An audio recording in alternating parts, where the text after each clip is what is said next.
చార్ధామ్ యాత్రకు చాలా మంది వెళ్తుంటారు.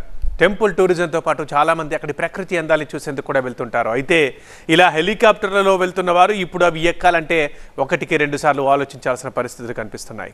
అటిక ఇలా ఎందుకు జరుగుతోంది, వరుసగా ఘటనలు జరగడానికి కారణాలేంటి? దీనిపై మరింత సమాచారంతో మా బ్యూరో చీఫ్ గోపి లైవ్లో ఉన్నారు. గోపి, ఏంటి వరుసగా ఇట్లాంటి దుర్ఘటనల గురించి మాట్లాడుకుంటున్నాం, వింటున్నాం? కేదార్నాథ్ దగ్గర ప్రస్తుతం బ్యాడ్ వెదర్కి ఎలాంటి కారణాలు ఉంటాయి? ఎందుకంటే ప్రతికూల కారణం అంటున్నారు.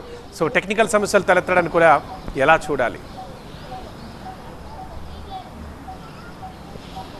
ఉత్తరాఖండ్ చార్ధామ్ యాత్ర మే 2వ తేదీన ప్రారంభమైంది. గడిచిన 40 రోజుల్లో 4 హెలికాప్టర్ ప్రమాదాలు చోటు చేసుకున్నాయి. సుమారు 15 మంది వరకు, ఈ రోజుతో ముఖ్యంగా జరిగిన ప్రాణ నష్టంతో కలిపి సుమారు 15 మంది వరకు కూడా చనిపోయిన పరిస్థితి. ప్రధానంగా ప్రతికూల వాతావరణ పరిస్థితులు, అలాగే హెలికాప్టర్లో తలెత్తుతున్న సాంకేతిక సమస్యలు, అలాగే సరైన నిర్వహణ లోపం, ముఖ్యంగా హెలికాప్టర్లలో ఎప్పటికప్పుడు సర్వీస్ చేయించడం, టెక్నికాలిటీస్ని సరిచూసుకోవడంలో జరుగుతున్న జాప్యం వల్ల ఈ ప్రమాదాలు జరుగుతున్నాయని చెప్పి మనకు అర్థమవుతోంది. సో చార్ధామ్ యాత్రకి అనేక రాష్ట్రాల నుంచి భక్తులు తరలి వస్తుంటారు.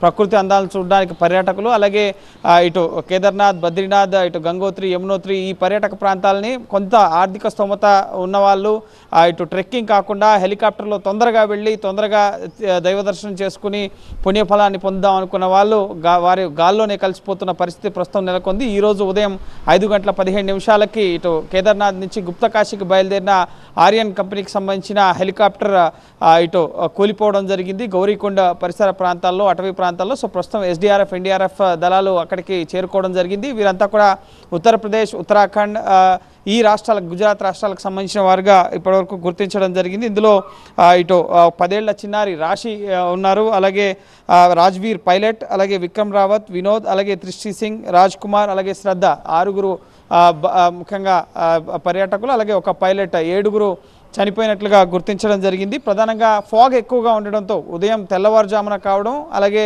ఉత్తరాది రాష్ట్రాల్లో ఈరోజు కొంత ఉదయమే ఈదురుగాలులు, అలాగే వర్షం, వెదర్ కూడా మారిన పరిస్థితి ఉంది. సో ఫాగ్ ఎక్కువగా ఉండడం కారణంగా మబ్బుల్లో ఎటు వెళ్తున్నామో తెలియక కొండను ఢీకొట్టినట్లుగా కూడా తెలుస్తోంది. సో ప్రస్తుతం మొదట ఈ హెలికాప్టర్ మిస్ అయింది అన్న సమాచారం వచ్చింది. ఆ తర్వాత కాసేపటికే క్రాష్ అయిందన్న సమాచారం కన్ఫర్మ్ అవ్వడం జరిగింది. సో ప్రస్తుతం సహాయక కార్యక్రమాలు కొనసాగుతున్నాయి. మృతులు ఎక్కడి వారు, ఏ రాష్ట్రాలకు సంబంధించిన వారు అనేది కూడా గుర్తించడం జరిగింది. వారి కుటుంబ సభ్యులకు కూడా సమాచారం ఇవ్వడం జరిగింది.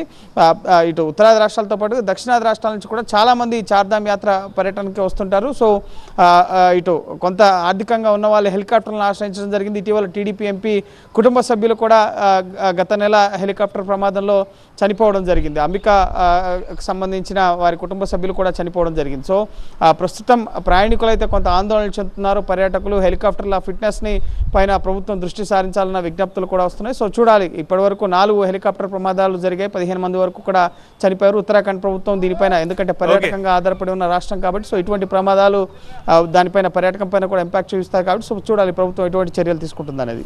రైట్ గోపి.